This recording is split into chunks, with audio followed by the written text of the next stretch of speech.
Sensation. Sensation, le MAG.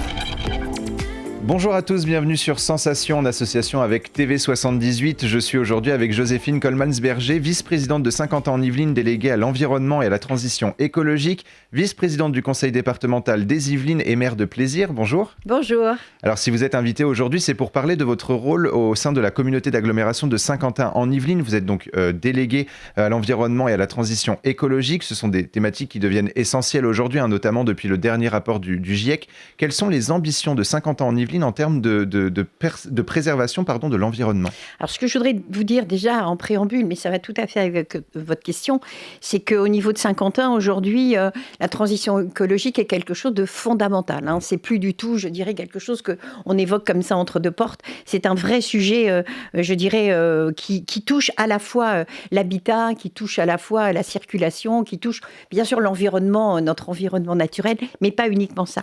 Et puis, il y a des répercussions culturelles qui sont dans la prise de conscience, qui depuis quelque temps, on le voit, les habitants veulent être aussi partenaires, mais on aura l'occasion sûrement d'en reparler.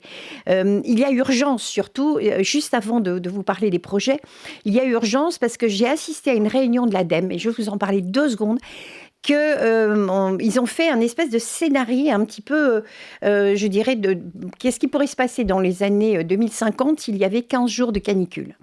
C'est quelque chose de tout à fait envisageable. Et là, on s'est rendu compte que c'était une catastrophe, mais extraordinairement grave, qui mettait en péril vraiment la population, parce qu'il y avait un arrêt total avec cette canicule, et bien de tout ce qui était, je dirais, tout ce qui fait aujourd'hui notre vie, c'est-à-dire tout ce qui est réseau, tout ce qui est électricité, donc ce qui fait que tout s'enclenche et on serait vraiment dans un drame. Donc pourquoi Saint-Quentin s'engage là-dedans? C'est parce qu'on a cette vision que ça pourrait être dramatique dans quelques années. Donc aujourd'hui, au niveau de Saint-Quentin, on a des vrais projets, puisque les projets de Saint-Quentin touchent beaucoup de domaines. Aujourd'hui, sur le territoire, on a bien sûr les grands plans qui sont des plans de développement sur lesquels la population est investie et engagée, puisque nous avons une plateforme importante qui s'appelle Esquimau, et cette plateforme, c'est une plateforme dans laquelle nous échangeons avec les citoyens et avec tous les élus du territoire qui sont véritablement engagés. Ce que je peux vous dire, c'est que depuis que j'ai en charge cette délégation de politique environnementale, j'ai organisé avec tous les élus du territoire des 12 communes une réunion mensuelle dans laquelle nous échangeons de ce que nous faisons et ce que nous sommes en train de faire. Je tenais à vous le dire parce qu'il y a quelques années encore, on n'avait pas des élus qui étaient autant engagés. Et maintenant, dans les communes, non seulement on a des élus, mais on a aussi des directeurs qui sont engagés. Alors, qu'est-ce qu'on fait sur Saint-Quentin en Yvelines? Vous voyez que j'ai pris quelques notes parce que sinon, on va oublier. Et c'est très, très important de vous dire qu'aujourd'hui, on est sur, bien sûr, le plan climat, qui est quelque chose de fondamental. Ça rejoint ce que je vous disais sur l'ADEME. Et également sur le plan air renforcé. Qu'est-ce que ça veut dire? Ça veut dire que l'air, effectivement, sur Saint-Quentin n'est pas si dramatique que ça en soi, d'après les études. Mais nous devons avoir, bien sûr, une étude qui suit cette qualité de l'air pour que nous puissions nous engager dans les années qui viennent à quelque chose de plus performant. C'est pour ça que nous avons mis en place un plan qui s'appelle l'IFIT Air. Sur les 12 communes, nous avons positionné des capteurs d'air qui sont des capteurs de pollen. Donc, ça accompagne énormément de personnes qui sont des personnes qui ont des difficultés.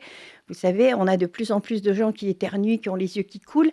Et ça, c'est très important parce qu'on s'est rendu compte qu'on pouvait non seulement prévenir, non seulement étudier, mais aussi prévenir et anticiper. Ça, c'est très, très, très important. J'aimerais justement rebondir, parce qu'au début, vous avez parlé de l'engagement de Saint-Quentin en Yvelines envers l'environnement. Quand on écoute les médias, on a plutôt l'impression que c'est justement une priorité nationale, mais en tant que collectivité, il faut aussi agir, il faut aussi mettre des choses en place et des projets en place. Oui, bien sûr, c'est fondamental. Aujourd'hui, les projets doivent être dans tous les secteurs.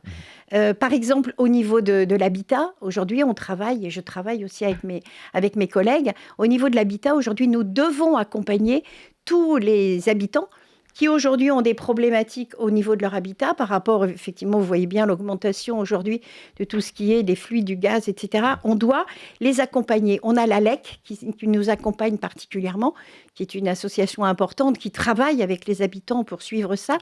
Et puis, on a aussi toute une démarche qui est une démarche de l'environnement, c'est-à-dire l'environnement Aujourd'hui, vous ne pouvez plus, par exemple, mettre du goudron partout. Nous devons faire nous devons faire le respect de la nature par rapport, je dirais, aux eaux de pluie. Il y a énormément de choses à faire et aujourd'hui, nous accompagnons ça. Nous avons des services au niveau de Saint-Quentin en Yvelines qui sont proches des collectivités, proches également des promoteurs pour pouvoir leur imposer, parce qu'il y a des plans pour ça, leur imposer le fait qu'il y ait des accompagnements de respect de l'environnement par rapport à l'absorption de l'eau, par exemple, dans les terres. On a aussi, au niveau de la circulation, tous les secteurs sont concernés. Aujourd'hui, la circulation douce, moi je ne veux absolument pas opposer la voiture à la circulation douce. Mon collègue Jean-Baptiste Amoni, qui s'occupe des mobilités, vous le direz, on n'est pas du tout en opposition. Mais par contre, il faut développer ça.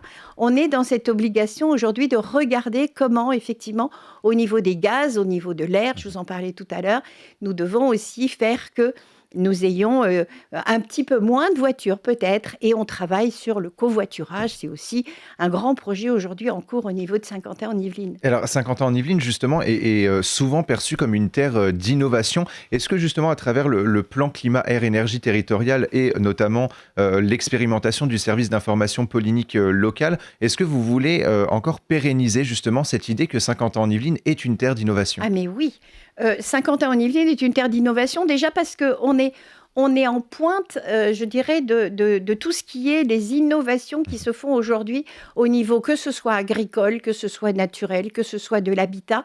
Je vous donne un autre exemple. Sur la zone de ce qu'on appelle le ski high-tech, c'est-à-dire c'est une zone de plusieurs centaines d'hectares qui se trouve entre Plaisir, Trappes, Les Clés et Élancourt, qui est un lieu à développement économique. C'est une terre d'innovation puisque justement nous appelons à des installations de start-up et de grandes entreprises, mais également nous leur demandons d'être absolument, je dirais, nickel, est-ce que je peux le dire? C'est pas très le mot tout à fait, mais d'être dans une concertation avec nous sur non seulement le développement économique, vous savez, qui est un de nos fleurons au niveau de Saint-Quentin, mais aussi par rapport à l'installation de ces entreprises dans cet espace, avec des bâtiments qui sont des bâtiments justement qui respectent l'environnement et qui respectent tout ce qui peut se dégager de ces bâtiments, et aussi le respect de la nature autour. Aujourd'hui, on ne construit plus des buildings, je veux dire, avec du béton autour et les parkings. C'est terminé. Donc, c'est une zone, la zone high-tech, qui fait partie de ce que vous évoquiez sur l'innovation sur Saint-Quentin. Alors, on va parler un petit peu de la transition écologique, de l'environnement. Vous avez notamment publié un rapport annuel. Vous rappelez différents objectifs de la communauté d'agglomération sur le sujet. Vous évoquez notamment l'amélioration de la qualité des sols. Vous l'avez un petit peu évoqué tout à l'heure. La protection, la restauration et l'amélioration de la biodiversité, ou encore la lutte contre la faune nuisible. Pouvez-vous nous en dire un petit peu plus sur ces 3 points?